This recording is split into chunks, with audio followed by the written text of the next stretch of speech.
Me apresentar porque eu tô sem câmera, eu tô aqui só. Ó, vai começar. Vai. Boa noite, a Pera. Universidade de Ribeirão Preto.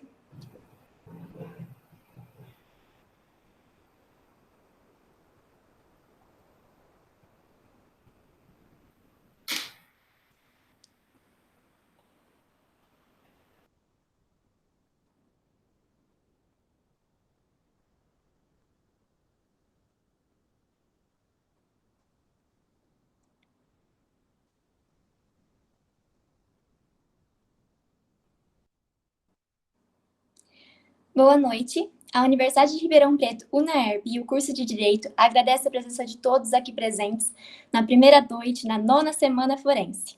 Eu me chamo Bruna Lara, sou acadêmica da 4ª etapa do período noturno de Direito da UNAERP.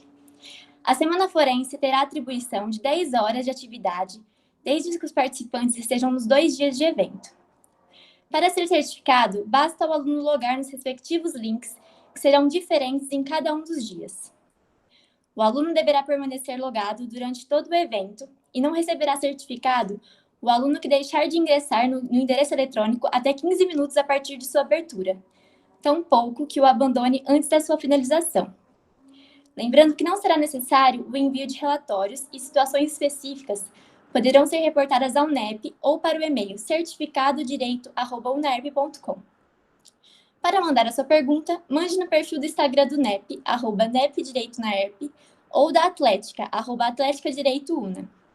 Feitas essas breves considerações, passaremos agora para a formação da mesa de debate desta noite, que será composta pelos seguintes membros: Professor Mestre Luiz Eugênio Scarpino Júnior, supervisor do Núcleo de Ensino Prático e Extensão da UNAERP. Boa noite. Professora Leisa Borelli Prison, assistente da coordenação. Boa noite, pessoal. E docentes aqui presentes, professor Márcio Bugarelli. Boa noite, pessoal. Contamos também com a presença de alunos do corpo discente, representando a Atlética, Giovanna Maricelli. Boa noite. Contamos também com as palestrantes desta noite, doutora Lívia Neves Malta Curcioli. Boa noite, pessoal. Olá. Doutora Márcia Cristina Sampaio Mendes. Boa noite a todas e a todos. E também o docente, professor Felipe. Boa noite a todos. Passo a palavra para a professora Leisa Borelli Prison, assistente da coordenação. Boa noite, pessoal. Boa noite a todos e a todas. Sejam muito bem-vindos a essa nossa Semana Forense. Espero que vocês aproveitem ao máximo os 2 dias de palestras que nós teremos. Eu gostaria muito de agradecer a todos os presentes, a todos os discentes, aos alunos, aos professores que também aqui estão presentes e às nossas palestrantes de hoje. Muito obrigada e boa noite a todos.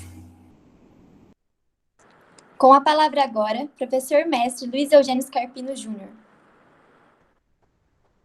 Queria desejar a todos uma excelente noite e dizer da nossa satisfação do Núcleo de Ensino Prático e de Extensão da Universidade, do nosso curso de Direito, por estar aqui com vocês, todos vocês alunos, e neste evento, desta vez promovido em parceria com a Atlética de Direito, a quem temos tanto apreço pela sua representação estudantil e sempre preocupada também na promoção desses eventos.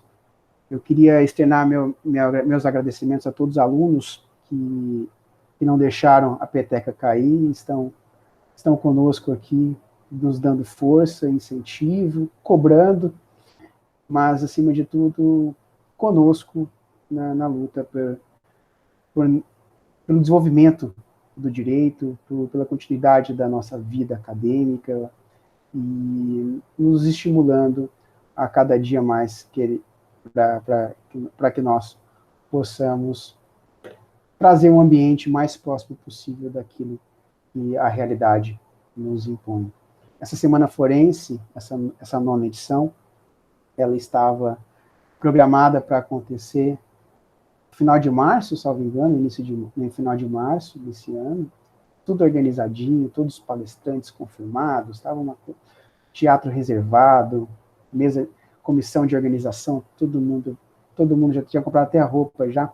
E aí, infelizmente, nós tivemos que dar baixa nos eventos, veio a pandemia, esse momento de insegurança, um momento de readequação, e nós estamos aqui de novo. Nós estamos aqui realizando esse evento. As nossas palestrantes da noite de hoje haviam confirmado naquela ocasião, agora estão aqui de novo, e a gente fica muito feliz por garantir que a universidade, as ideias não parem. E acho que essa é a nossa missão para conosco, para com vocês, para com a comunidade. Eu queria também justificar a ausência do professor Sebastião Sérgio da Silveira, nosso ilustríssimo coordenador do curso, da graduação e da pós-graduação. Ele está representando a universidade e o curso em um evento na própria universidade, razão pela qual pediu que nós fizéssemos a competente justificativa. Queria agradecer a presença dos meus colegas docentes Felipe Luquez, Márcio Bugarelli e tantos outros professores que nós aqui estamos a representar. Queria agradecer à doutora Márcia Cristina Sampaio Mendes por estar aqui conosco na noite de hoje, partilhando seus milhares de afazeres para estar aqui e dedicar o seu conhecimento para a gente. Queria também comentar a doutora Lívia Neves Malta Curtioli por estar aqui conosco, nossa ilustríssima mestre pela casa, também assim como a professora Márcia, mestre da nossa casa, e a nós é um grande motivo de satisfação ver o quanto que a universidade ela contribui para a formação e é contribuída pelo retorno daqueles que ela ajudou a formar e hoje nos trazem tantas luzes e reflexões que vocês com certeza aprenderão a partir desse evento que está por iniciar. Sem mais delongas, eu queria novamente externar todos os meus agradecimentos e fazendo novamente na pessoa dos alunos que aqui que se fazem presentes, ao Rômulo, a Giovana Marichelli, a Bruna, que está aqui hoje na coordenação da mesa de debates, e dizer que esse evento é feito por vocês e para vocês. Muito obrigado a todos, um ótimo evento a todos nós nesses 2 dias, e devolvo a palavra à nossa mestre de cerimônia. Bruna, você tem a palavra. Faremos agora a apresentação das nossas palestrantes. Com a primeira palestra da noite, doutora Márcia Cristina Sampaio Mendes, possui graduação em Direito pela Faculdade de Direito da Universidade Federal de Minas Gerais. Atualmente é professora do Centro Universitário Estácio de Ribeirão Preto. Tem experiência na área de Direito, com ênfase em Direitos Especiais, atuando principalmente no seguinte tema: Direito do Trabalho Individual e Coletivo. Curso de extensão pela Unicamp, Economia Social do Trabalho, e especialista em Direito pela UNAERP. Mestre em Direito pela Universidade de Ribeirão Preto, UNAERP. Com a segunda palestrante, doutora Lívia Neves Malta Curcioli. Possui graduação em Direito pelo Centro Universitário das Faculdades Metropolitanas Unidas e graduação em Relações Internacionais pela Universidade Estadual Paulista Júlio de Mesquita Filho. Mestrando em Direito na Universidade de Ribeirão Preto, com área de concentração em Direitos Coletivos e Cidadania, advogada. Daremos início ao momento mais aguardado desta noite. Ouçamos as palavras da nossa primeira convidada, a doutora Márcia Cristina Sampaio Mendes, que preparou sua exposição sobre o tema Mercado de Trabalho da Mulher no Direito e Direito das Mulheres na Área Trabalhista. Volto a dar boa noite a todas e a todos. Quero agradecer imensamente o convite que me foi feito para participar dessa que é a 9ª Semana Forense, denominada aqui o Direito Além da Pele. Quero fazer esse agradecimento em nome da Associação Atlética Acadêmica, que em parceria com o NEP, Núcleo de Ensino Prático da Universidade UNAERP, promove. Antes de ligarem-se as câmeras e os microfones, eu já fiz ao UNAERP um registro de louvor em razão de ter se movimentado para fazer esse evento, quando tantas justificativas para não fazê-lo existem.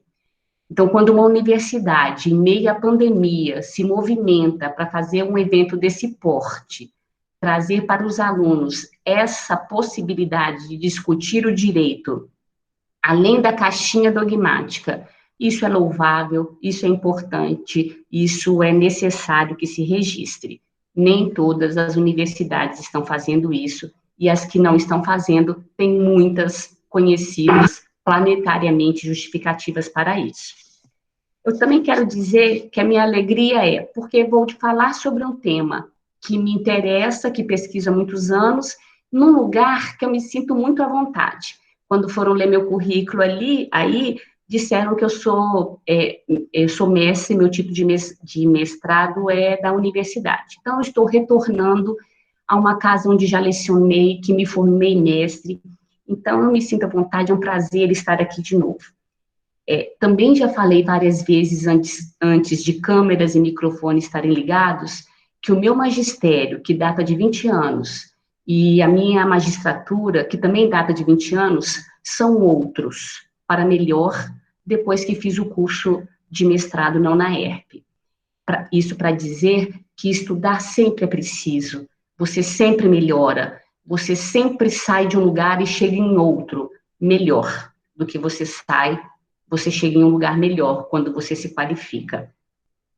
Dizendo isso, me cresce ainda mais a vontade de seguir me graduando, seguir me estudando, mas é um prazer imenso estar aqui. O curso que fiz na UNAERP é de alto nível, e vendo aqui o professor Gilvêncio, me dá uma saudade imensa, porque ele foi meu professor, e vendo o professor Felipe, me dá uma vontade imensa, porque ele foi meu colega de curso. Dito isso, porque não foi para isso que vocês me convidaram, eu vou tentar começar a apresentar os slides que preparei. Numa janela, eu vou tentar compartilhar, e gostaria que alguém me dissesse, se conseguir, o primeiro slide, que o título é o trabalho da mulher, ok? Então, vamos lá. Esse é um tema que eu sempre quis pesquisar, sempre estive envolvido com ele. Juntamente com o tema da minha pesquisa de mestrado, que é o trabalho escravo, o trabalho da mulher é um tema que eu sempre gostei. E aí eu acompanho anualmente as pesquisas que o IBGE publica sobre recortes, o trabalho escravo, o trabalho racial, o trabalho de gênero. Na última pesquisa, quando a última pesquisa do IBGE foi publicada sobre o trabalho das mulheres, a manchete da Folha de São Paulo foi essa: o mercado de trabalho reflete a desigualdades de gênero, ponto. Causas ainda não são totalmente desconhecidas. Essa é uma manchete da Folha de São Paulo de 2019, quando a pesquisa do IBGE foi lançada. E daí me dei conta de, será que não são mesmo totalmente conhecidas? Será que se nós voltássemos na história, nós não encontraríamos as justificativas históricas, os motivos pelos quais, ainda no mundo do trabalho, no século XXI, nós mulheres, ainda que sejamos tão competentes quanto os homens, nós ganhamos menos, nós somos mais assediadas moralmente do que eles, para ganhar igual a eles, precisamos trabalhar mais, provar mais. Será que se tivermos um pouco de boa vontade, no trilhar da história, não conseguiríamos essas justificativas? E daí eu preparei para vocês, tentei preparar para vocês essa narrativa histórica, tentar construir com vocês essas justificativas. Tem justificativa de toda ordem, começando, para quem é cristão, de justificativa religiosa para a desigualdade de gênero. A Bíblia é recheada de justificativa, que hoje, no século XXI, alguns de nós ainda ouvem ou repete para dizer que nós somos diferentes dos homens, em menor ou menor escalas, isolada, pontualmente ou reiteradamente. E quem diz isso não é um ateu, não é um agnóstico. Quem diz isso é uma pessoa que está palestrando que é cristão, só que crítico. O livro do Gênesis coloca o corpo feminino como um corpo que induz à luxúria, ao pecado, aquela história do Adão, e da Eva, da serpente, da maçã. Também o livro do Gênesis coloca a mulher como um ser menos importante do que o homem, quando depois de criado o homem, e só quando Deus teria entendido que ele era insuficiente, tirou do homem um pedacinho e nos criou com um pedacinho da costela. A narrativa do Gênesis, da Bíblia, várias oportunidades eles nos colocam como, e a mulher obedecerá ao seu marido, e a mulher sairá da casa dos seus pais e obedecerá ao seu marido, formará com ele uma família e o obedecerá. Quer dizer que há uma justificativa religiosa para um planeta que é hegemonicamente religioso, e que isso justifica uma série de procedimentos ao longo da história de um tratamento não isonômico. E então a mulher é, desde as narrativas bíblicas, desmerecedora de um tratamento igualitário. Ao mesmo tempo que é uma figura diretamente associada ao pecado, por isso mesmo ela precisa ser retaliada, cuidada, castigada. Se você não é religioso e quer optar pela narrativa meramente científica, você também vai encontrar. Você nunca vai ter encontrado, até o final do século XX, nenhuma expressão a mulher das cavernas. A narrativa histórica sempre foi o homem das cavernas, como se nós sequer tivéssemos existido na pré-história. Foi no final do século XX que os fósseis lá de duas mulheres, de Lucy, né, que demonstrou que nós pelo menos existíamos, porque nós nem participávamos da narrativa. Né? No período da Pedra Lascada, bom, primeiro, a pré-história não tem registros, né? É isso que caracteriza a pré-história. Mas, sem registros, a participação da mulher fica sem ser contada, do trabalho da mulher fica sem ser contada. A nós é destinado a narrativa do trabalho doméstico, sem nenhuma relação com a intelectualidade. Quando você fala sobre a pré-história homem-mulher, não tem outra imagem que te venha à cabeça senão essa. E durante muito tempo, mesmo as mulheres que optam por uma narrativa de liberdade, de uma vida de liberdade, já riu dessa imagem, né? O homem submetendo a mulher. O período da Pedra Polida, quando nós descobrimos alguns fósseis do período da Pedra Polida, nós descobrimos que algumas mulheres, indícios de que as mulheres trabalharam. E foi então que nós descobrimos fósseis das mulheres Lucy e Luzia, que nos obriga, no final do século XX, a fazer uma releitura da hegemonia máscula. Então, os estudiosos daqueles fósseis descobriram as mulheres em estado de guerra, que teriam construído ferramentas de guerra, obrigando a construção de uma narrativa de mulher que não ficou apenas em serviços domésticos. A mulher que auxiliava no corte das carnes dos animais que eram caçados, no deslocamento de animais pesados que eram caçados, há vestígios de um papel ativo da mulher na caça desses animais. É muito recente figuras como essa, em que nós, ao invés de ficarmos em casa cuidando da caverna e da prole, nós saímos para ajudar na caça. Foram os fósseis de Lucy e Luzia que puderam dar aos artistas a possibilidade de imaginar telas desse feitio. E depois disso foram encontradas pinturas, outras ferramentas que, segundo os arqueólogos, provavelmente foram elaborados por mulheres, indicando que nem só de trabalho doméstico a mulher da pré-história viveu.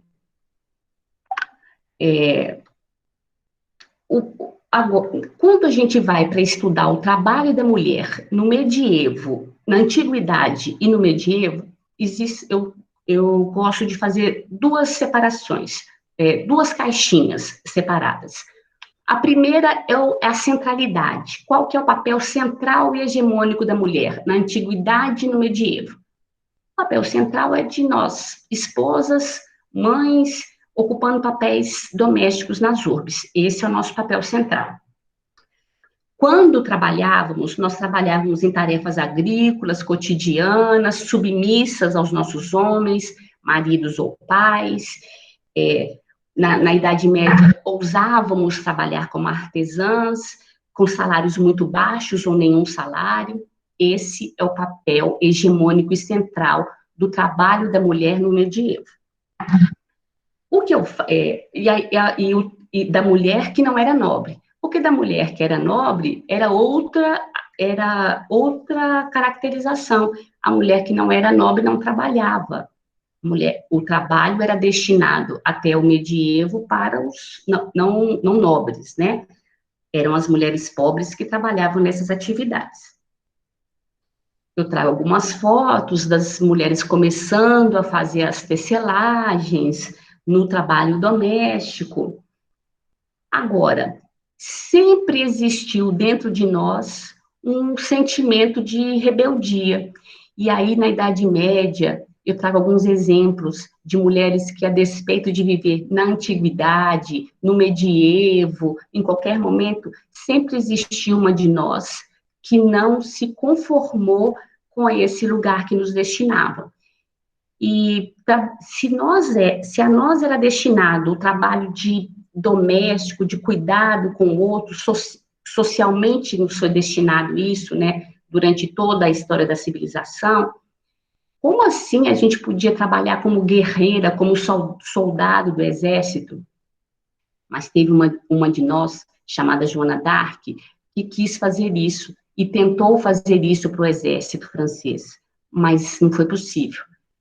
Para realizar seu sonho, ela se transformou em homem, cortou o cabelo curto e entendendo que estava tendo visões que Deus lhe mandava fazer, cortou o cabelo, se vestiu de homem, se treinou como militar, foi aceita no exército francês, comandou tropas e ganhou muitas lutas.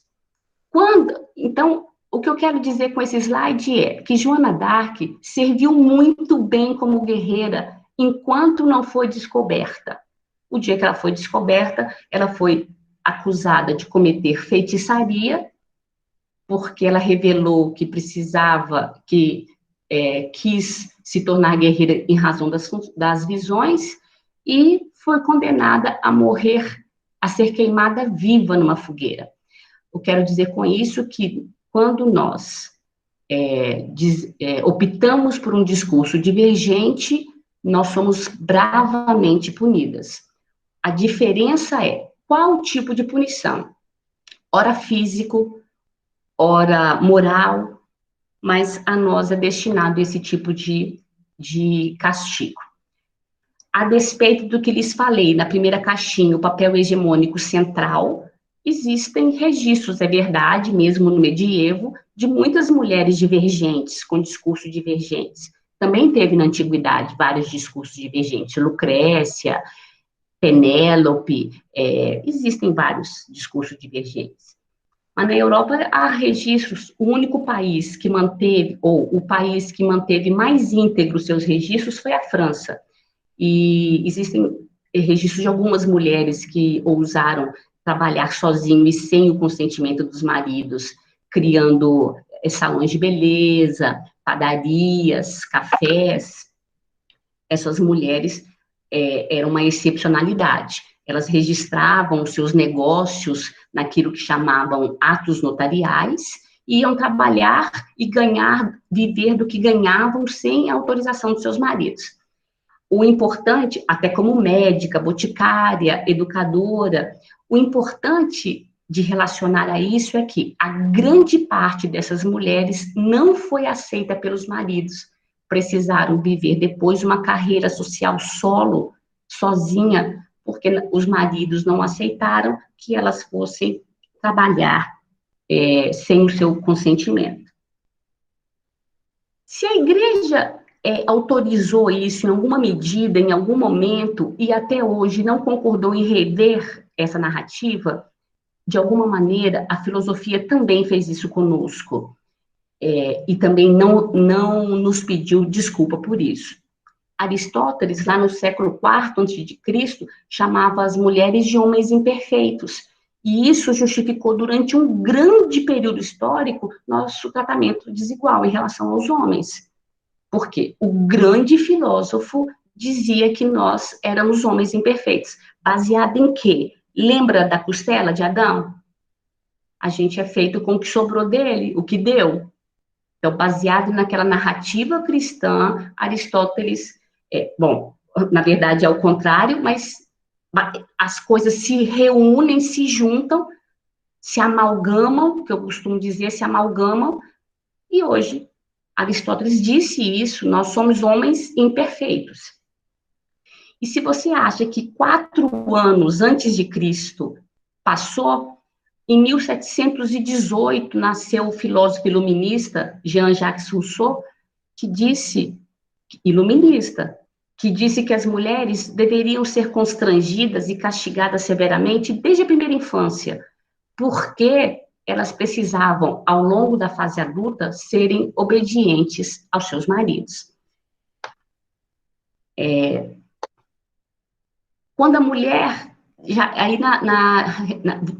caminhando para a Revolução Industrial, quando o medievo acabou, quando a mulher ficou livre e a Revolução Industrial precisou da mão de obra feminina, porque descoberta a máquina era necessário ter toda a mão de obra possível, a mulher foi trabalhar assim como a criança foi trabalhar.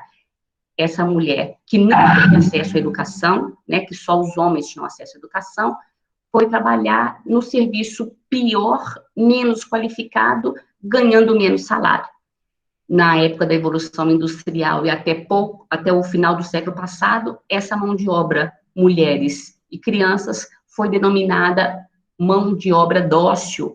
Por quê? Porque foi a última que se rebelou contra os salários ruins e a última que se rebelou contra as condições ruins de trabalho.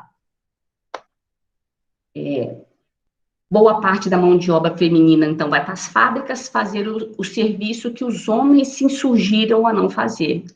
A mão de obra dócil, a denominação, é porque nas greves do início do movimento sindical europeu, as mulheres não aderiram. Por isso, o empresariado do capitalismo que nascia apelidou assim, denominou assim aquela mão de obra, que era dócil, e aceitava jornadas extensas, salários menores.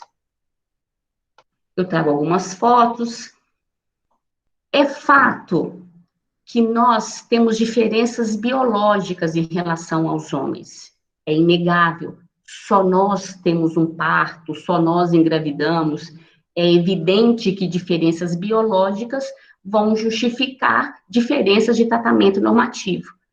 Mas já passou da hora de nós nos afastarmos dos entendimentos de que há justificativas filosóficas ou científicas para que nós ganhemos menos, para que nosso trabalho valha menos. Não há justificativa científica no século XXI plausível que justifique isso. O que eu passo a fazer agora com vocês rapidamente, é um demonstrativo de como a legislação brasileira, do que a legislação brasileira remanesce como tratamento diferente, baseado numa discriminação positiva e necessária, com fundamento nessa diferença biológica inegável. E esse tratamento diferenciado não é uma opção redacional do tecido normativo brasileiro. Ele começa com a Organização Mundial Internacional do Trabalho, a OIT, que tem regras de caráter tutelar, que tem regras para a igualdade de tratamento, e eu vou passar para a gente não demorar muito, para a gente já entrar nas normas brasileiras. Até 1932, não havia no Brasil nenhuma regra que distinguisse, que reconhecesse que eu, amamentando uma criança, precisava ter um tratamento diferente do meu marido que não amamenta. A primeira regra no Brasil diferente foi em 1932. Dando um gigantesco pulo histórico, em 1988, a Constituição Federal nos garante uma garantia de emprego, né, nos assegura uma garantia de emprego, e essa é, sem dúvida nenhuma, a regra normativa mais distintiva, mais relevante entre homens e mulheres. Uma garantia de emprego desde a concepção até 5 meses depois do parto, naquela que é a regra trabalhista mais contestada modernamente. E essa garantia de emprego independe do empregador saber, eu tenho, ainda que o contrato seja a termo, e eu tenho, ainda que o contrato seja por prazo determinado. Pelo conjunto desses 3 itens que coloquei nesse slide, essa é a regra mais contestada pelo empresariado no Brasil. A súmula é essa, 244. Quando o legislador constituinte promulgou a Constituição de 88, inseriu no artigo 5º essa igualdade constitucional entre homens e mulheres. E a CLT precisou compatibilizar um capítulo inteiro que ela tinha de tratamento da mulher no mundo do trabalho com esse artigo 5º. Ela fez isso revogando o capítulo praticamente inteiro, do 372 ao 401. Quase tudo que está desse capítulo, de 372 a 401, foi revogado com base no princípio da igualdade. Por quê? A CLT é de 1943 e a Constituição de 88 veio exigir essa compatibilização. O que ainda tem, e eu vou passar rapidamente só mencionando, tem a licença maternidade para mães biológicas e adotantes. Tem a licença maternidade para o pai, caso a mãe morra, porque o importante saber que quem é tutelado não é a mãe, é a criança. É uma regra, inclusive, de índole constitucional. Quem é protegido é a criança, o princípio da proteção integral.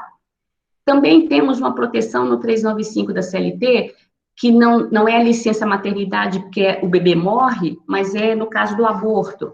Mas ele precisa ser não criminoso, porque o Brasil não reconhece à mulher o direito ao aborto.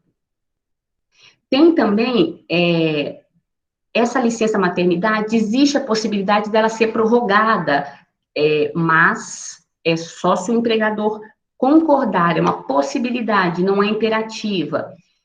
Tem a licença para amamentar, a reforma trabalhista acabou também com o veto de as mulheres grávidas poderem trabalhar em atividade insalubre.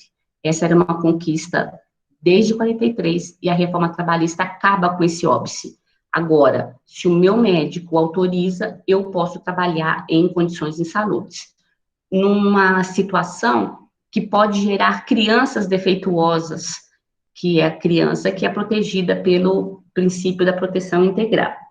Mas é uma discussão que está numa ação direta de inconstitucionalidade no Supremo. Também temos, em proteção à mulher, desde o meados do ano de 2000, aquela que considero ser uma das maiores conquistas, que é um veto à discriminação da mulher.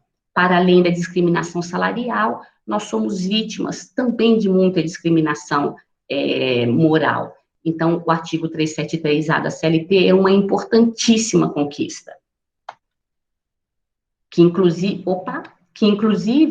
depois a jurisprudência conseguiu estender para o homem, porque, na verdade, a leitura do 373A, ela garante a dignidade da pessoa humana, e a jurisprudência conseguiu estender isso para o homem, porque pessoa humana, não só a mulher não pode ser assediada, mas o homem também. A partir de agora, caminhando para o encerramento, eu tento trazer para vocês uma geografia do trabalho feminino em termos de números, para mostrar que nós estamos fadadas, por essa narrativa rápida que eu tentei trazer para vocês, a uma espécie de trabalho. Tudo nos leva a um tipo de trabalho. E quando nós saímos dessa caixinha, nós somos um pouco de Joana d'Arc. Hoje nós não somos mais queimadas, ainda bem, mas nós somos um pouco de Joana d'Arc. Porque quando você abre a caixa da pesquisa do IBGE sobre trabalho doméstico, 98% dos trabalhadores nesse setor é mulher. Tanto que ninguém fala assim, o meu empregado doméstico. É uma categoria que tem que ser pensada no gênero, empregado doméstico. E a gente fala empregada doméstica. 98% que está trabalhando nessa atividade é menina. Professor do ensino fundamental, 87% é menina. Em edifícios e hotéis, 75% é menina. Telemarketing, 73% é menina. Diretores e gerentes, 41% é menina. O que me chamou a atenção é que nós somos boas cientistas. Veja bem, 63% das atividades de ciências e intelectualidade somos nós. Mas aí tem uma subcaixa. Nós somos as ajudantes dos pesquisadores e ganhamos menos da metade do que ele, você vai ver depois do próximo slide. O que esse quadro me chamou a atenção quando eu abri essa caixinha na pesquisa do IBGE? Que a gente é feito para cuidar. A nossa função social de cuidadora meio que estabelece um caminho inevitável, inexorável para a gente. Que para a gente sair, a gente tem que resistir, lutar contra obstáculos que o gênero masculino não precisa lutar. Nós cuidamos das pessoas, é isso que fazemos. Nós cuidamos das pessoas ainda quando somos cientistas, porque não importa se eu hoje sou desembargadora substituta no TRT, se eu ontem fiquei até 9 horas da noite numa sessão. Quando eu desço para o andar de baixo da minha casa, eu preparo o jantar para o meu filho. E porque nós somos cuidadoras. É a tarefa que socialmente nos é destinada. Se a geografia é essa, e o rendimento, e a desigualdade de rendimento persiste, mesmo depois de muitos anos, seja sob qual ângulo que você analise, independente do setor. E aí, essa é uma foto que eu encontrei um dia correndo, fazendo um treino de corrida, uma mulher no trator, olha que legal. Independente do setor que você empregue uma mulher, as mulheres recebem salário, em média, 79% menor. Não é, a leitura é o contrário. Não é que é 79% menor, é 79% do homem, é cerca de 20% menor. Independente, em alguns setores é muito menor, eu vou mostrar, mas em média, nós recebemos 20% menor. Recebemos 79,5%, em alguns setores menos ainda. Quando nós trabalhamos nas ciências e nas intelectualidades, se nós fazemos a mesma coisa, o cientista que está descobrindo a vacina da Covid, se não for concursado público, ganha 64%, eu ganho 64% do que ele. E o diretor e gerente? 43% a mais. E o professor de universidade privada, sem plano de cargos e salários? 90%. Eu ganho 90% do que ele ganha. Onde é que não tem essa diferenciação? No setor público ou no setor privado, onde tem plano de cargos e salários? Se não, a liberdade do capitalismo possibilita que o empregador nos pague diferente, obedecida às regras do 461. E todas as edições das pesquisas do IBGE mostram que nós continuamos ganhando menos. No setor público, aparecem outras dificuldades, né? Para eu mostrar que o voto que eu faço é tão bom quanto o do meu colega homem, eu preciso fazer melhor. Então, ainda quando os salários são iguais, eu preciso provar mais do que o meu colega menino.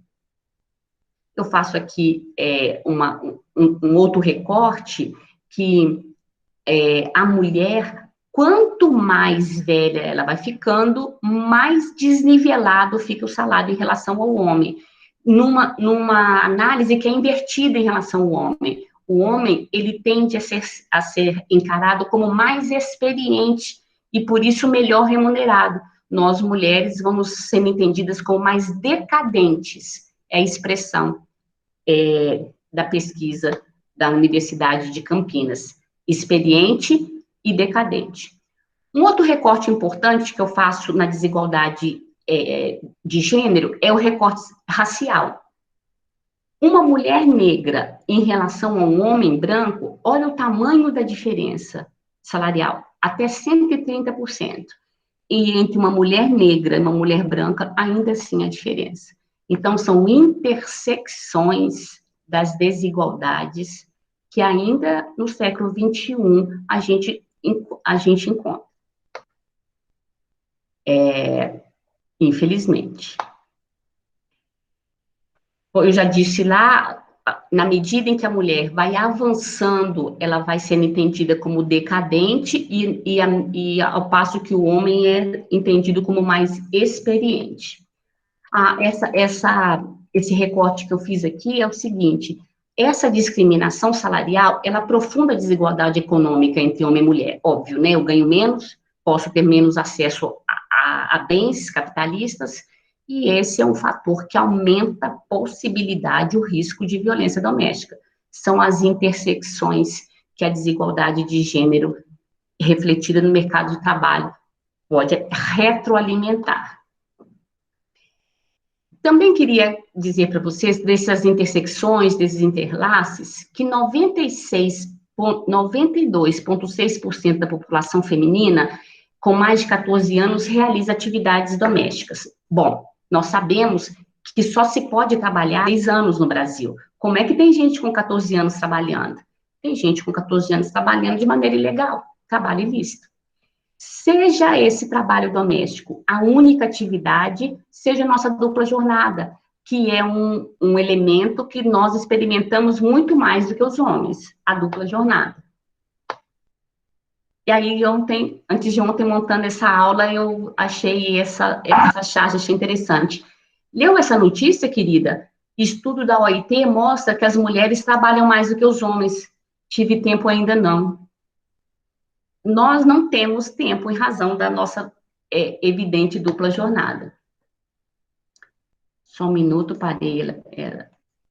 E com essa foto da ex-presidente do TST, eu quero lhes dizer que não importa muito onde você está. É óbvio que concursada, a presidente do Supremo Tribunal Federal tende a ser menos discriminada. Em salários, não, mas ela tende a ser menos, o tratamento dela no mundo do trabalho tende a ser menos discriminada.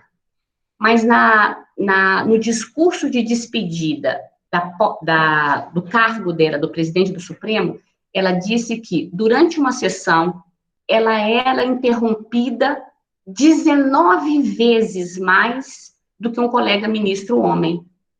Então, eu quero dizer com isso que é claro que não estamos todas no mesmo barco. Uma negra, pobre, lésbica, é muito mais discriminada do que uma mulher branca e rica. É óbvio. Eu só quero dizer que em qualquer grau, qualquer recorte que se faça, a mulher sofre uma discriminação. E é importante dizer que não é difícil o IBGE saber, a Folha de São Paulo saber por quê que essa discriminação acontece. Acontece porque nós somos entendidas assim, e nós normalizamos isso assim, e porque, às vezes, políticos importantes da nossa conjuntura política vêm a público dizer que mulher precisa ganhar menos porque é engravida. Então, na medida em que nós normalizamos esse discurso discriminatório, na medida em que nós falamos que quando nasce uma menina, nós erramos a mão, a dosagem, fraquejamos, na medida em que discursos assim são ditos por pessoas importantes, esses discursos validam discursos do nosso vizinho, do dono da padaria, quando fala assim, segurem as suas cabras que o meu bode está solto. Né? Então, são discursos que o dia a dia reforça essa desigualdade. E se ela existe no mundo, ela existe no mundo do trabalho, que não é refratário. Aliás, o mundo do trabalho é onde primeiro respinga o que se acontece fora dele. Por quê? Porque é onde você vive 8, 10, 12 horas. Não há nenhum outro aspecto da sua vida que você viva mais do que o mundo do trabalho. Então, aqui é onde primeiro você reflete o que você é fora dele. Eu termino aqui com uma poesia da Adélia Prado, agradecendo de novo imensamente o convite que me foi feito, pedindo desculpa por ter me alongado, prometi 30 minutos, peço desculpas, fico à vontade para conversas outras, e pedindo que, se possível, repare em pequenos gestos, em pequenas validações de discriminação, porque o mundo não vai mudar se a gente continuar no mesmo lugar. Então, são pequenos gestos, pequenas falas, pequenas aceitações, que a gente, se quer construir um mundo igual, e a minha fala hoje é sobre mulher, mas podia ser sobre qualquer outra discriminação, a gente precisa começar da gente, do trabalho, do escritório. E eu agradeço novamente, fico à disposição para alguma pergunta. Muito obrigada.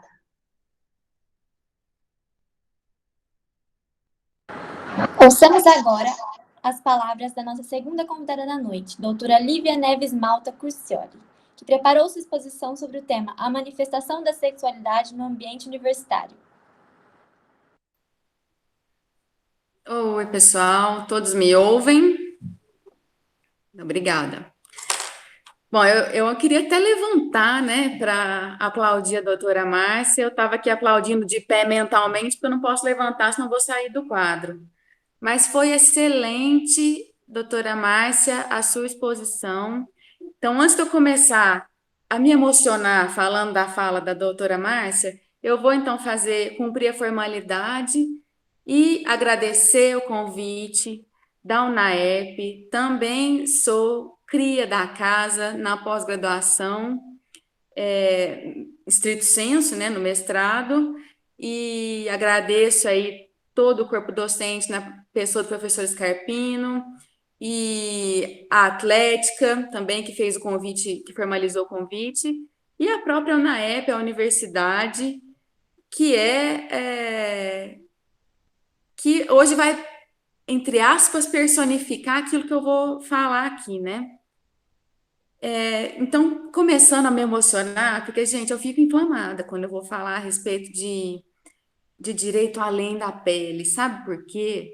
Porque esse tema nos remete, se nós pensarmos um pouco, a dois limites, da pele para dentro e da pele para fora. Da pele para dentro, todo mundo é igual, mas da pele para fora não é. E a pele é um limite visível e importante e que, infelizmente, ainda faz toda a diferença na aplicação do próprio direito. Gente, isso dá uma discussão que dá, assim, acho que algumas dissertações ainda adiante, teses, enfim, né? Tem muito para se falar e estudar sobre isso. Enquanto a doutora Márcia falava, eu me lembrei de um conceito que eu aprendi durante essa pandemia, que as mulheres sofreram demais, que é um conceito que eu não conhecia, chamado carga mental. Gente, carga mental para a mulher é aquela coisa assim, estou aqui preparando a minha palestra, falando com vocês, mas eu também estou pensando, gente, meu gás vai acabar? Nossa, esqueci de pendurar aquela roupa. Gente, acabou o feijão, amanhã não tem feijão para cozinhar, vou ter que cozinhar feijão, vou ter que sair daqui no supermercado, comprar feijão. Isso é um negócio que não sai da nossa cabeça e torna a jornada não dupla, não tripla, torna a jornada contínua. E a gente não consegue parar. Nós mulheres, ou quem quer que tenha esse tipo de responsabilidades dentro de uma casa, né, dentro de um lar, de uma estrutura. E então, doutora Márcia, agora que vou terminar, né, aqui minha emoção, parabéns pela sua exposição.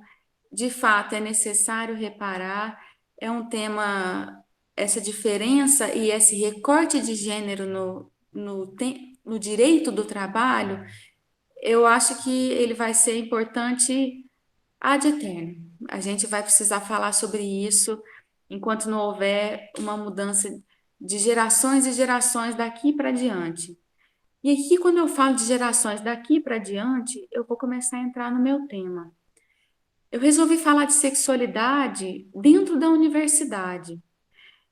E para algumas pessoas, para quem não sabe, a minha dissertação de mestrado abordou a sexualidade na escola, né? A educação como uma ferramenta de acesso à cidadania para as pessoas LGBTI+.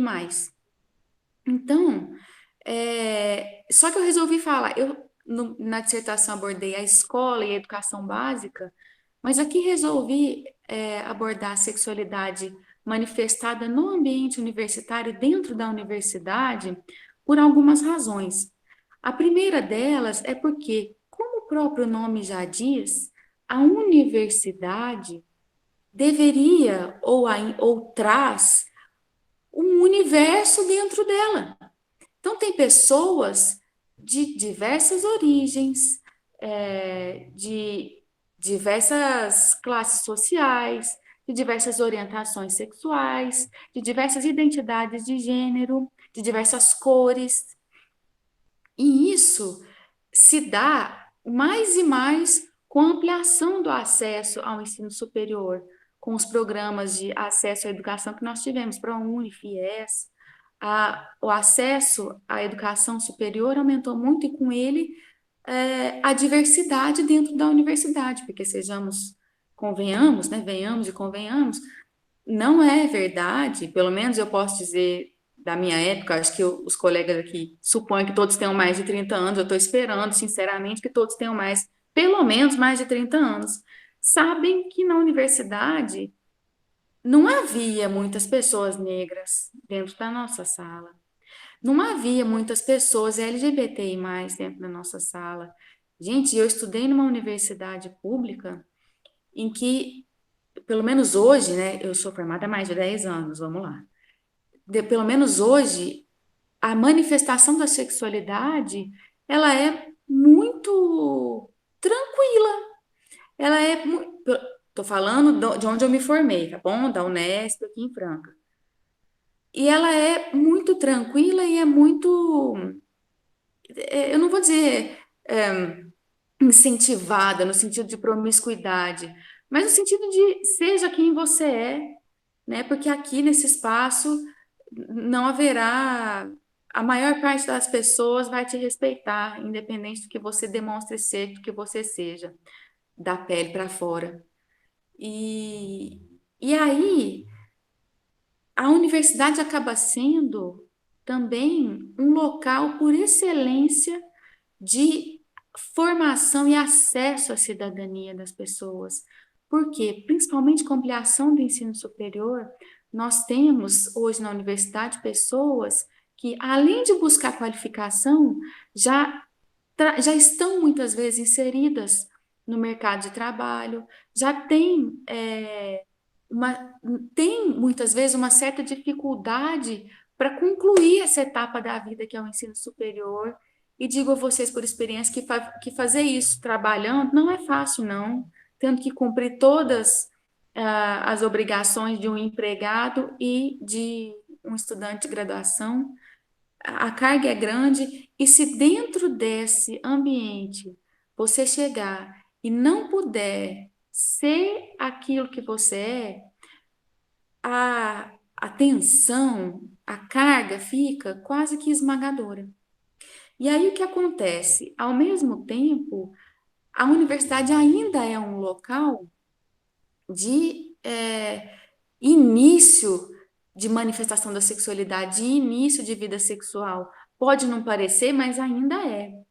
E por mais que nas nossas gerações adiante esse assunto esteja ficando um pouco menos espinhoso, existem estudos, principalmente estudos vinculados aos cursos de saúde, que mostram uma relação direta ainda da visão a respeito de vida sexual e de homossexualidade, concluindo que as pessoas ainda acham que, por exemplo, a disseminação de infecções sexualmente transmissíveis está relacionada à sua orientação sexual, à forma como você se relaciona sexualmente. E isso, além de ser um ledo engano, é algo que arrisca grandemente a saúde e até a própria continuidade da vida com qualidade, né? Considerando que depois da graduação, gente, você tem uma vida inteira pela frente, né? E uma vida que deve ser bem vivida, de forma responsável, saudável, né? Saudável que eu digo da saúde física. E então, ainda existe como antes um pouco, como é esse lugar, a universidade é um lugar em que a maioria das pessoas que ali está varia entre 17, 22, 23 anos, a descoberta da sexualidade ainda está efervescente. E pode ser que a pessoa entre e saia da faculdade sem condições de assumir ou sequer de reconhecer a própria sexualidade e a sua identidade de gênero. E é por isso, gente, vou fazer agora vou juntar tudo, que a ampliação do acesso ao ensino superior, a inserção de pessoas de diversas origens, classes sociais, cores, identidades de gênero, etc. E a presença, né, de todas essas pessoas nesse lugar torna tão importante um recorte de raça, gênero, sexualidade e classe social quando a gente vai falar de sexualidade dentro do ambiente universitário, né? Porque existe uma diferença enorme de acesso à informação e acesso a cuidados de saúde. E quando eu falo cuidados de saúde, eu estou falando cuidados de saúde de forma geral, não somente a respeito de infecção sexualmente transmissível, por exemplo. Estou falando de apoio psicológico, porque afinal de contas, uma transição de gênero é extremamente complicada e dolorosa, porque ela envolve não só a pessoa que está transitando, mas ela envolve todo o seu entorno, desde a família próxima, a extensa e a toda a sociedade, né? E quando você chega dentro do ambiente universitário, e isso fica cada vez mais evidente, aí o medo é muito maior, o perigo é muito maior, né? Tanto que a gente tem entre as pessoas transexuais, as travestis especificamente, uma taxa de suicídio elevadíssima e uma taxa de homicídio elevadíssima também, porque vítimas de preconceito, porque não conseguem se inserir no mercado de trabalho, né, e ficam não fadadas, né? Óbvio que eu não vou dizer isso porque isso é preconceituoso, mas ficam muitas vezes, a única solução que se aparece são profissões que são consideradas ainda marginalizadas, né? Eu estou falando, evidentemente, de prostituição e para subsistência, né? O que, enfim, não deveria ser dessa forma. E aí, dentro da universidade, a gente precisa desse recorte, e a fala da doutora Márcia me deu aqui um insight de pensar que dentro da universidade, ela trouxe aqui o dado de uma maioria de mulheres professoras no ensino fundamental. Mas e dentro da universidade? A maioria é de mulheres, de docentes? Eu suponho que não. Eu não tenho dados aqui, não tenho estatísticas para dar. Mas, né, tendo feito 2 graduações, passado aí por 2 especializações, pela pós-graduação em estrito sensu, a gente nota, com olhos vistos, que a predominância é masculina. E por quê? E aí não sou eu quem estou falando, quem disse foi o Michel Foucault. Vocês já devem ter ouvido falar do Foucault, mas ele é um autor bastante importante no debate da sexualidade, porque ele diz que a sexualidade ela é um meio de controle da sociedade. Por quê? Porque a sociedade, a abordagem histórica que a doutora Márcia trouxe, nos deixa isso bem evidente. A sociedade é heteronormativa e machista, e quando eu estou falando de machista, eu não estou dizendo em sentido nenhum pejorativo, não estou querendo desmerecer ninguém que crê em qualquer coisa, mas estou querendo dizer sem igualdade entre homens e mulheres. E heteronormativa no sentido de nos formar, nos criar, nos moldar a esse lugar em que a mulher exerce determinadas funções, dentro e fora de casa, em que ela já nasce sabendo ser mãe, sabendo fazer serviço doméstico, que a família é formada por um homem, uma mulher e seus filhos. E conforme a sociedade evolui, nós vemos que não é bem assim. Não, gente, que formação de famílias homoafetivas e pessoas LGBTI+, não existissem antes. Óbvio que homossexualidade, transexualidade, isso sempre houve, mas isso, felizmente, está sendo mais debatido. Os direitos das pessoas LGBTI+, estão sendo mais reivindicados, estão sendo mais divulgados, né? A educação em direitos faz um papel primordial nesse aspecto. E aí, quando a gente fala, e o Foucault diz que é um dispositivo, a sexualidade é um dispositivo de controle, essa é uma afirmação que a gente vê bastante dentro da universidade também. Sabe por quê? Porque aí eu vou falar, até quase encaminho para o fim, né? Eu sou bem breve e não uso slides porque não sei, tá? Eu me perco muito na hora de ler o slide, fazer a minha fala, tal. Então, eu prefiro falar assim, desse meu jeito um pouco afobado. Por que eu estou falando que o dispositivo de controle da sexualidade heteronormativa está dentro da universidade? Porque ela deveria ser um local também primordial de elaboração e execução de políticas para a inclusão e para a eliminação de condutas preconceituosas. E sabe quando é que a gente não vê isso, muitas vezes? Numa lista de chamada com nome social. Nome social é aquele nome que a pessoa transexual usa para se identificar como como ela se vê. Então, eu posso estar aqui com essa minha aparência feminina, né, me colocando aqui no estereótipo, mas no meu nome de registro está escrito Vitor. Mas eu quero que me chamem de Lívia, porque eu sou Lívia. É assim que eu me reconheço.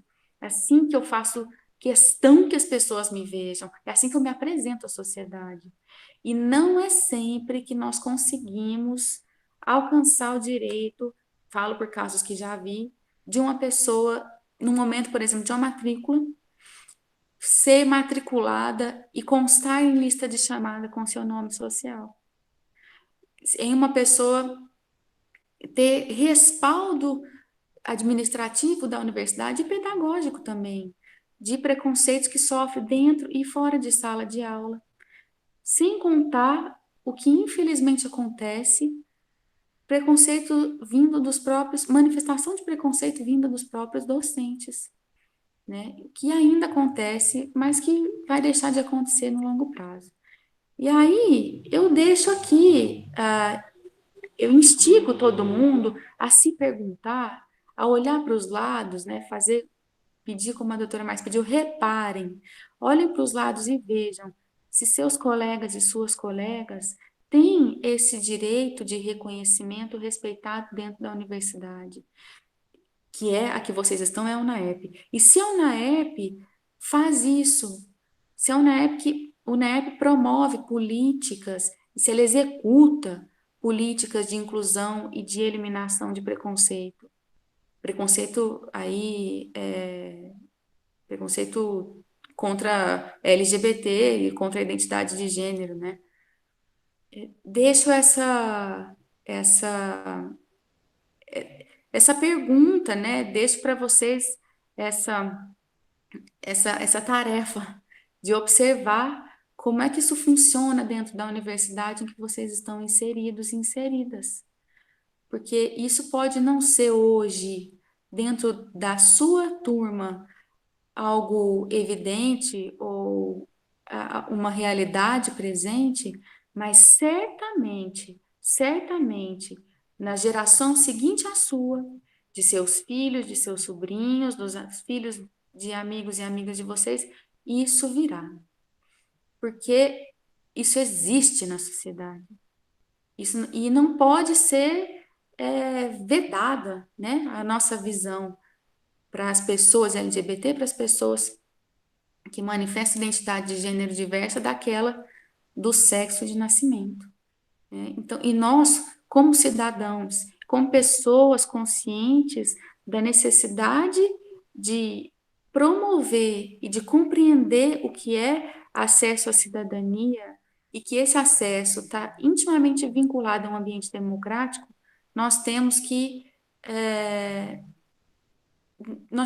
nos posicionar e exigir isso do ambiente universitário, para que isso saia do ambiente universitário e seja devolvido para a sociedade de forma mais aberta, mais receptiva, porque nós precisamos disso como sociedade, né? Como seres humanos e como pessoas além da pele.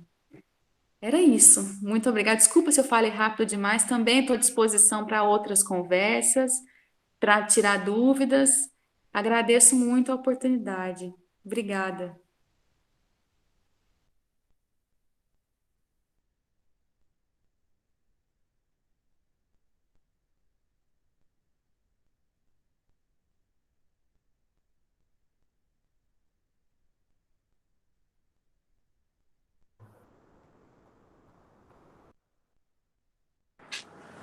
Nós agradecemos imensamente a disponibilidade dos palestrantes e as palestras excelentes que foram apresentadas com tanta maestria nesta noite. Temas que são super presentes em nossa sociedade de tamanha importância para a discussão. Nós temos algumas perguntas para as palestrantes. A primeira para a doutora Lívia. Qual a melhor forma de abordar a sexualidade na escola para pré-adolescentes? É muito boa essa pergunta. Olha, eu vou me usar aí do Paulo Freire. Eu acho que a melhor forma de abordar a sexualidade, não só para pré-adolescente, mas desde a infância, é usar o ambiente em que a pessoa, esse pré-adolescente, essa criança está inserido a favor dessa discussão, né? Então, assim, se ela vem de um ambiente homofóbico, que isso seja explicado para ela, né? Seja o que é sexualidade e que existem formas diferentes de viver e de se manifestar na sociedade e que isso é normal e que explicar que comportamentos preconceituosos não devem ser aceitados, indicar pessoas a quem elas podem recorrer e com apoio, com a maior rede de apoio possível, a gente insere esse assunto, né? Inserir de forma natural,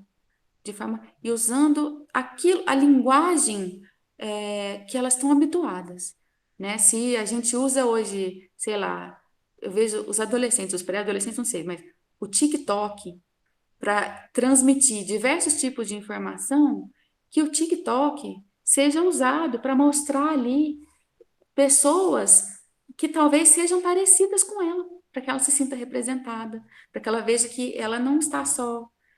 E eu iria por esse lado, com levar informação, a rede de apoio e mostrar com instrumentos de uso cotidiano da criança e do adolescente. Eu vou pegar a palavra aqui para agradecer demais a palestra da doutora Lívia, com quem tive a oportunidade em alguns momentos de se encontrar no café ali durante os intervalos no mestrado, e uma aula e outra. Queria também agradecer demais a doutora Márcia, que tem grande admiração profissional, como juíza, como acadêmica, também já tive a oportunidade de partilhar de momentos acadêmicos na nossa universidade, e dizer da importância que vocês duas trazem aqui a discussão dos temas recortados e da presença de vocês aqui. Duas mulheres, duas grandes juristas, que trazem, e aqui respondendo a sua inquietação, Lívia, trazendo aqui a sua inquietação está em forma de resposta que nós estamos a querer entregar, né?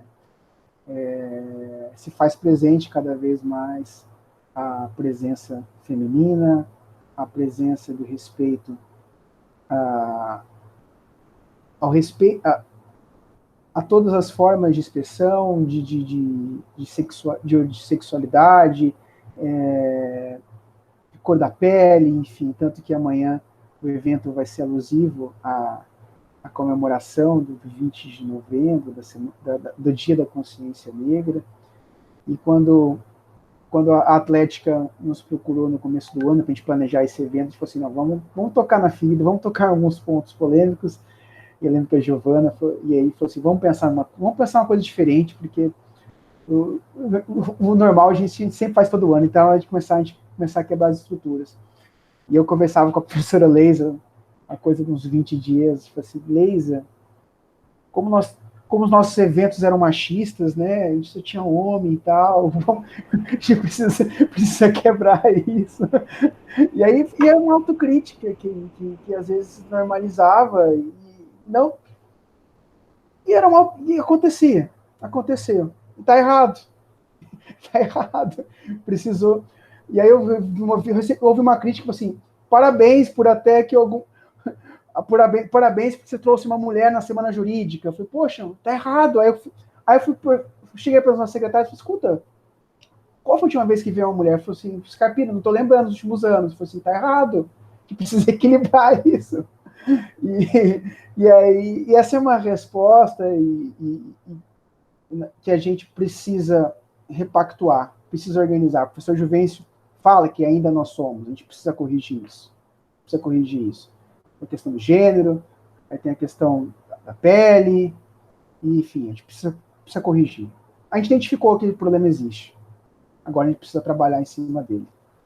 Eu acho que eu assumo essa autocrítica. E a faço todos os dias na gestão do escritório de assistente judiciário que a gente tem, enfim, tanto que quando a gente foi fazer uma seleção para a contratação de advogado, na área da violência doméstica, eu falei assim, não, essa vaga seria boa que fosse uma mulher para trabalhar com isso, na defesa, viu, da pessoa acusada, seria bom. E aí entrou uma mulher para fazer a defesa, para cuidar dessa parte, aí ela teve que sair, entrou uma outra mulher para tomar conta disso, uma mulher jovem também, enfim.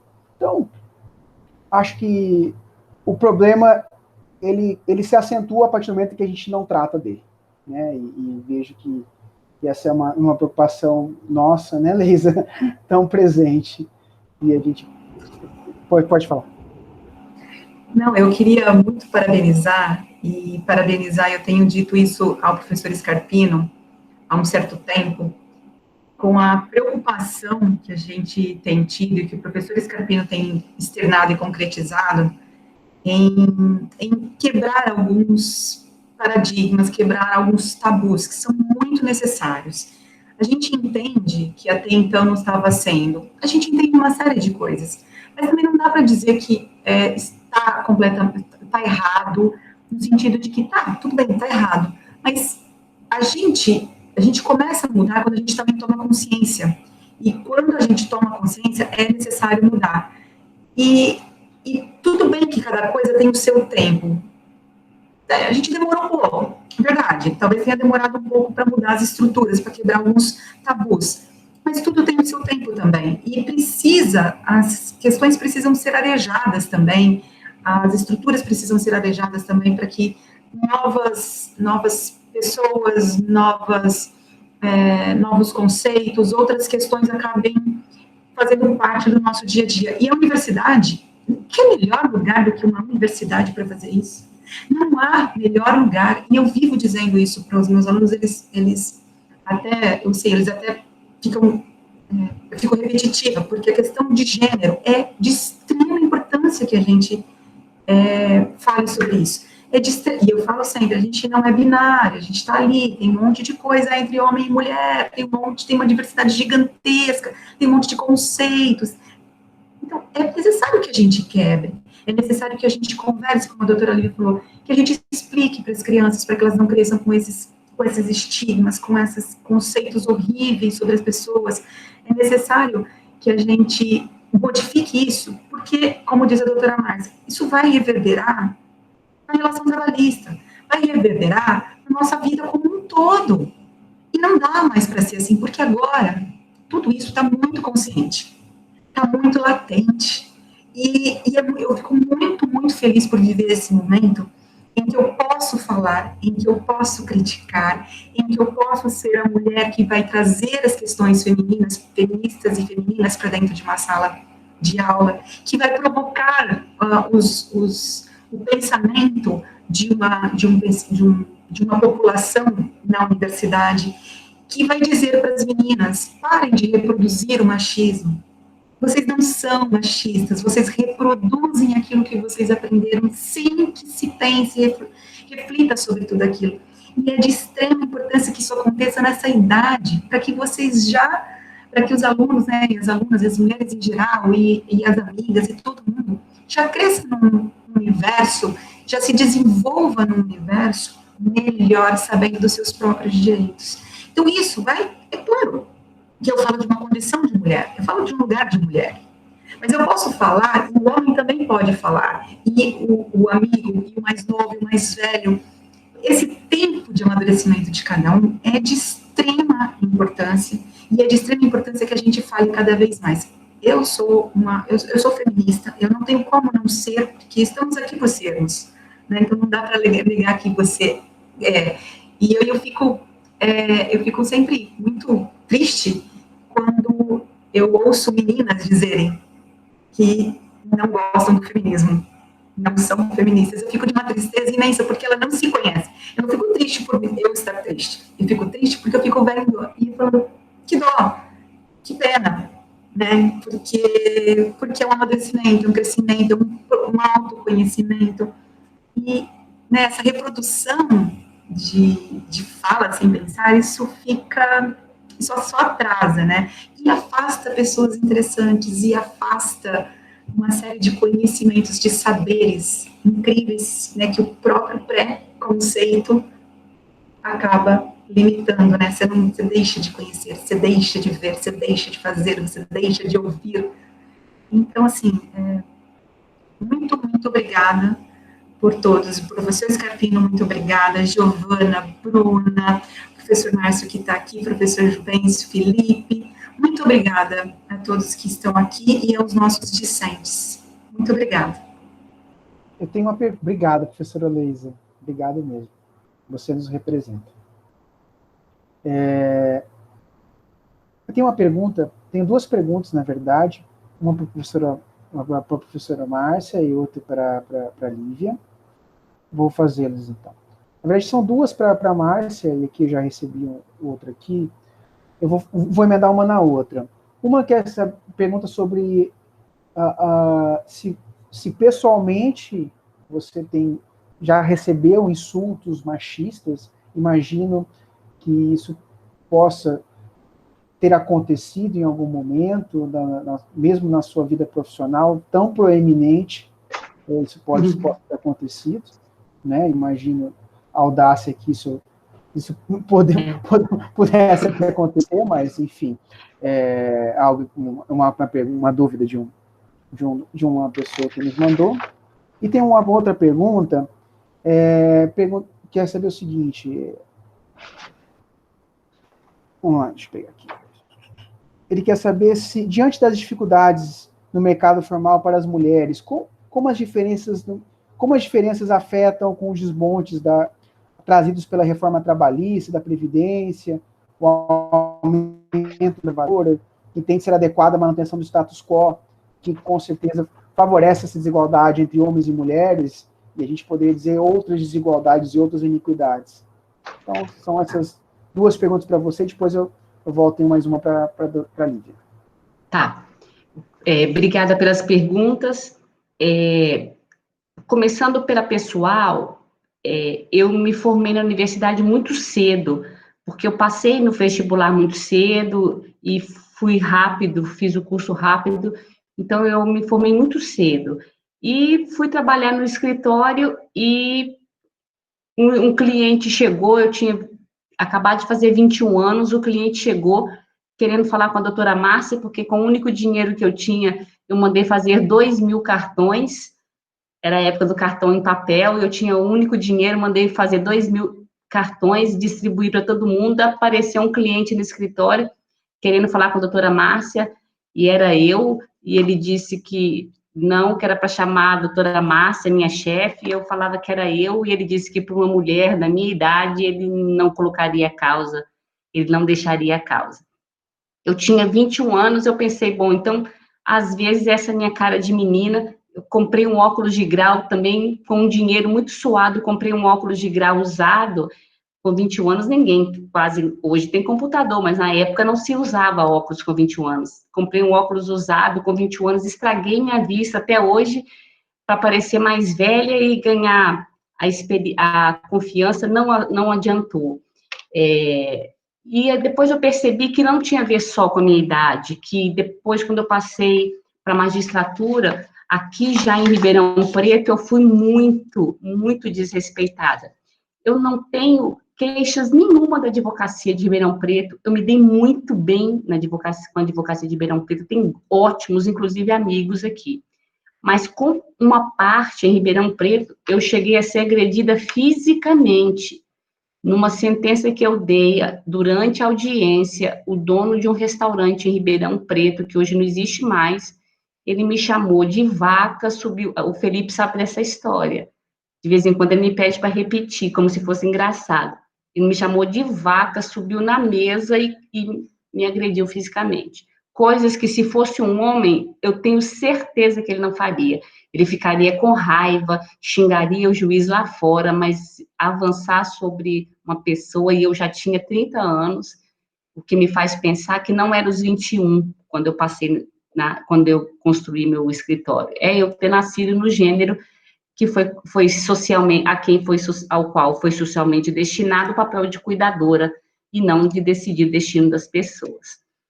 E agora que eu trabalho no tribunal, substituindo desembargadores, há cerca de um ano, também ouvi isso, de que o meu voto não era tão bom, como que mulher julgando aquele tipo de processo não era tão bom como se fosse um desembargador.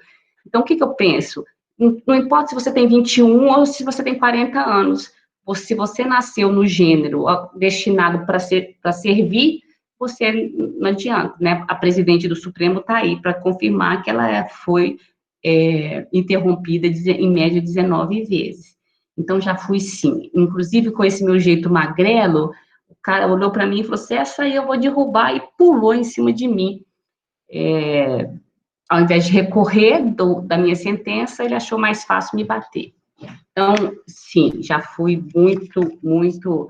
Mas, no geral, isso são questões pontuais, mas, no geral, eu tenho que me esforçar mais do que um colega menino, mas eu conquistei um respeito.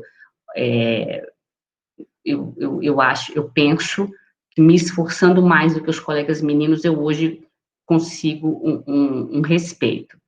Sobre o papel da mulher na reforma trabalhista, o papel da reforma trabalhista não foi garantir direitos, nem de meninos e nem de meninas.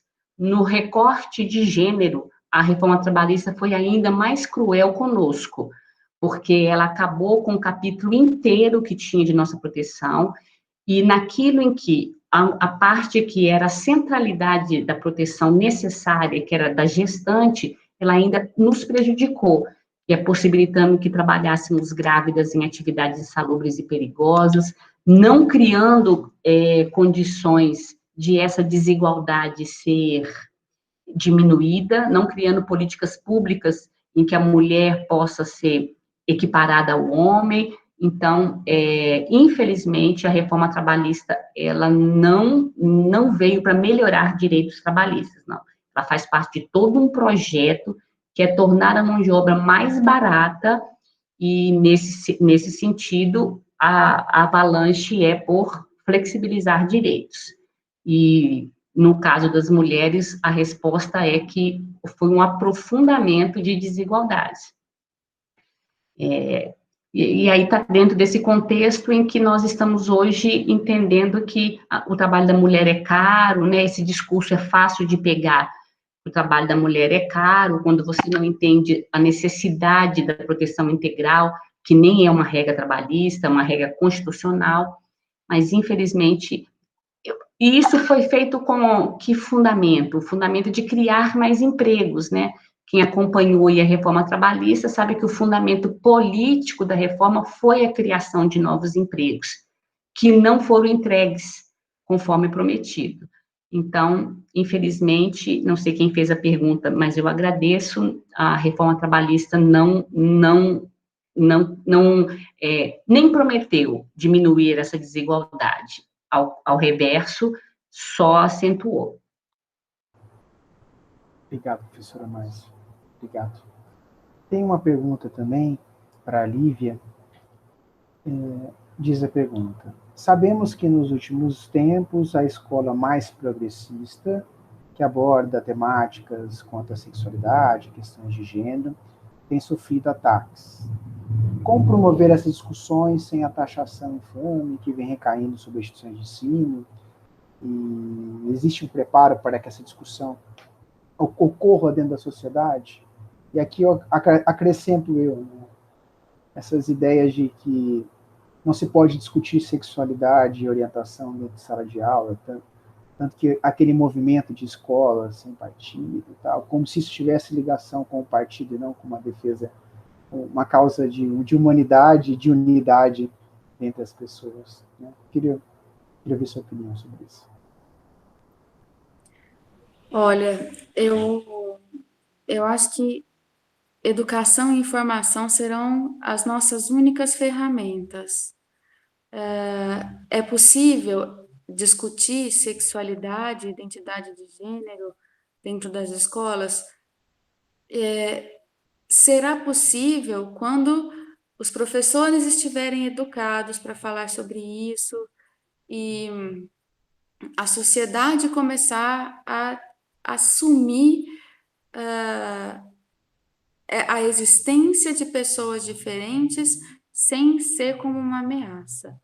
É óbvio que eu estou falando isso soa assim, quase que como uma utopia, né? Você fala, quando isso vai acontecer, sabe? Sobretudo com um governo conservador como a gente tem hoje e essa ascensão, né, de uma direita conservadora à política, que faz difundir tanto essas ideias equivocadas de existência de ideologia de gênero, de pegar o material, o tal aquela cartilha, e dizer que era para ensinar pessoas a fazer sexo, a diferença a ser gay, sabe? Gente, tenha santa paciência. Enfim, esse tipo de coisa deixa a gente bem bravo. É por isso que eu digo que somente com informação, e informação de qualidade, e visão crítica, e receber uma notícia, passa 2 vezes, joga no Google, fazer a tarefa, difusão de informação, de acesso à informação e o diálogo constante. A gente só vai conseguir falar sobre isso se a gente falar sobre isso. A gente só vai conseguir que isso seja discutido nas escolas se isso for ensinado. Isso tem que começar a ser. Então, é assim que eu vejo.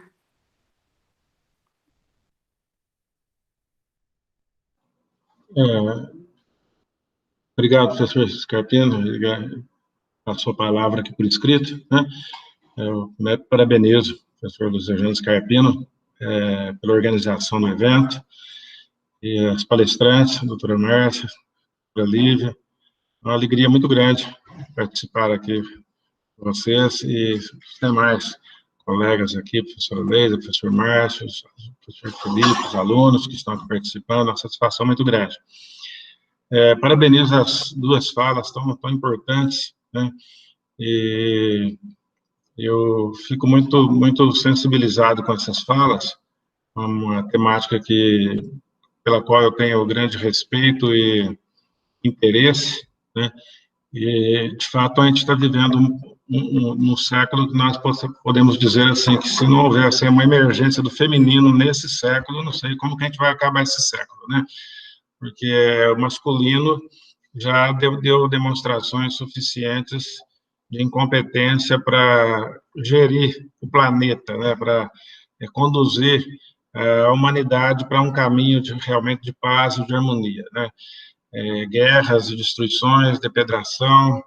Então, esperamos que isso realmente... E acredito que esse movimento vem acontecendo cada vez mais de uma forma crescente, né? Eu gostaria de... Mas eu teria muita coisa para falar, mas, na verdade, eu prefiro perguntar para dar, assim, até oportunidade, para mais espaço, para que as palestrantes possam, assim, fazer as suas colocações.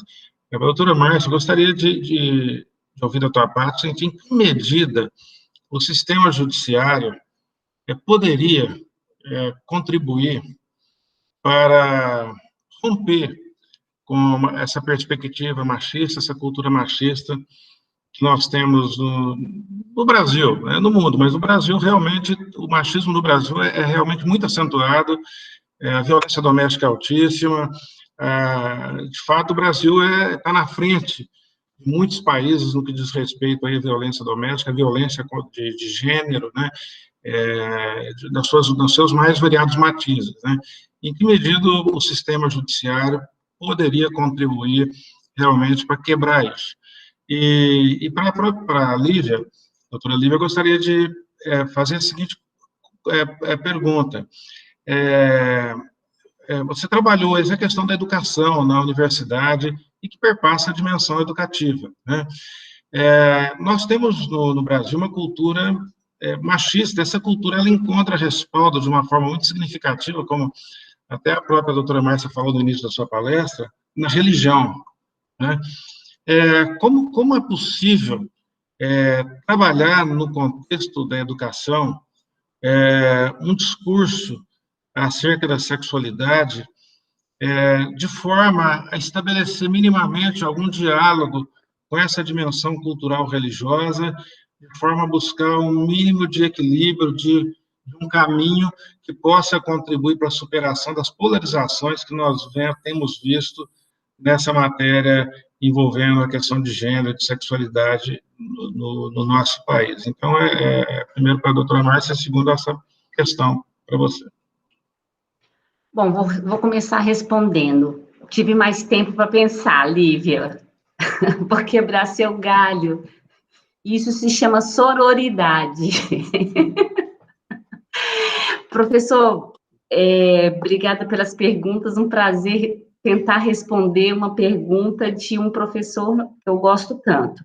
Bom, o judiciário, endogenamente, do ponto de vista institucional, o judiciário onde trabalho, o federal trabalhista, ele tem comitês contra a discriminação, inclusive eu faço parte de um, então é um comitê pela igualdade. Então, endogenamente, toda vez que uma de nós, servidoras, prestadoras de serviço, magistradas, se sente ameaçada, e aí vai em qualquer esfera, sexual, moral, de qualquer maneira, cobrança de metas, endogenamente, institucionalmente, nós temos comitês. Então, penso que eu trabalho num dos tribunais, dos tribunais do judiciário mais propício a fazer essa discussão. Tanto que nós somos mais de 50% de mulheres, tanto que hoje, a direção do tribunal hoje, ela das 6 funções de direção, 4 são mulheres.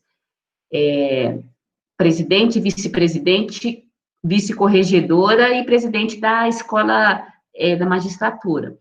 Então, endogenamente, institucionalmente, eu me sinto bem acolhida pelo nosso tribunal. Exogenamente, do ponto de vista jurisdicional, tudo depende da parte trazer a demanda, princípio da inércia, e da parte se desincumbir do ônus da prova. Este que é o maior problema, professor, que eu vejo, porque não basta só o relato, né? A teoria da prova, do ônus da prova, compromete muito a devida apuração e a devida reparação dessas coisas. Eu já tive um caso que, para ser breve, e ele é muito emblemático, eu falo isso muito em sala de aula, em que eu me convenci que houve uma tentativa de estupro de uma empregada por parte de um prestador de serviço, nem era um colega de trabalho. O advogado não soube fazer o pedido, o advogado, talvez, até por ser machista, o advogado falava em assédio moral e relatava tentativa de estupro. O advogado não soube qualificar, não conseguia entender má-fé, não soube qualificar, e a pessoa rasgou a roupa da mulher e mordeu a mulher. Isso não é assédio, né? E me convenci que aconteceu porque a moça não parava de chorar 1 minuto durante a audiência, mas ela não fez prova. Então, o grande problema disso é que, com raríssimas exceções, em 20 anos de magistratura, eu vi uma prova muito bem feita, porque, para além de tudo, a pessoa se deixou gravar no ato de assédio sexual. Esse tipo de assédio, professor, ele é feito entre paredes, sem testemunhas. E os aplicativos de mensagem eletrônica têm criado uma facilidade para a vítima, que é deixar rastro das mensagens de assédio. Mas, normalmente, o que o judiciário faz para reparar as vítimas de assédio exige prova. E, antes de prova, exige a parte. E, quando você fala com essas vítimas, elas andam desacreditadas do judiciário. Antes disso, elas não conseguem, muitas vezes, identificar que foram assediadas. Então, é uma construção tão difícil, mas, se vencidos esses obstáculos, nós temos, de maneira hegemônica, consolidada, reparado com indenizações de danos morais. E a 15ª região, eu preciso registrar, as indenizações têm sido bem razoáveis, né, para cumprir o papel de educador dessa indenização, né? Não só o reparo, mas educativo. Mas eu vejo eles esbarrarem em obstáculos precedentes. Primeiro, a mulher se ver como assediada, como discriminada, ela romper a caixinha de que é assim mesmo que eu sou tratada, que a culpa é minha, que eu não devia ter ido com esse decote, ou talvez eu não seja tão inteligente quanto ele. Depois, ela acreditar que o judiciário vai fazer justiça, porque ela foi na delegacia e não teve amparo, e depois fazer prova. Então, é um caminho que eu vejo cada vez melhor. Por exemplo, uma juíza que me sinto feminista, estando na 2ª instância, eu levo essa discussão para pessoas que teve mais dificuldade. E eu me sinto muito bem acolhida. Mas pessoas mais velhas. Então, o Tribunal da 15ª Região tem essa vantagem de permitir essa troca. Então, quando eu me aposentar, vão vir pessoas mais novas, que ouviram aulas da professora Lívia, que trata de questão de gênero. É aquilo que o doutor Luiz Eugênio falou. A gente não tem que se penalizar por não ter visto. O Saramago tem uma poesia muito linda sobre isso. Se você pode olhar, vê. Você já viu. Agora, se você vê, repara. A gente não tem que se penalizar, assim. Você repara agora que a próxima geração de juízes que vier já vem mais sensível, já vem mais cuidado, e o judiciário vai melhorar. E quando as reparações passam a ser grandes, suficientemente pedagógicas, as pessoas passam a não fazer, e a educação começa por aí. O convencimento começa por aí, por ter sanções graves para a discriminação, seja ela de qual nível for.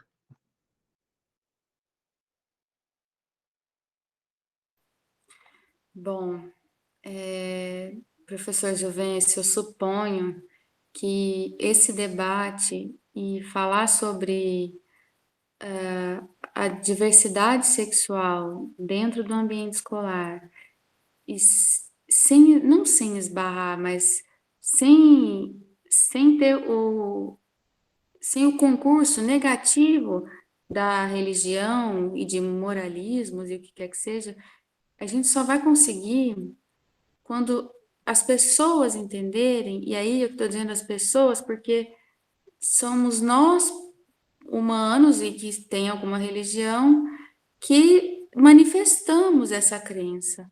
Então, quando nós entendemos que todo mundo é igual, isso daí vai ser mais possível. Né? Quando as religiões talvez entenderem que, não vou nem dizer de Deus, que Deus é um só, mas que as pessoas são iguais, que sentem as mesmas dores, que sentem as mesmas necessidades. Aí sim, eu acho que a religião pode vir a favor da aceitação e não insistindo na culpa, na repressão. E aí isso vai ser um passo a mais para nós, para que o ambiente escolar, seja da educação básica ou seja o ambiente universitário, se torne de forma plena um lugar de acesso à cidadania, de construção de cidadania de forma diversa e respeitosa.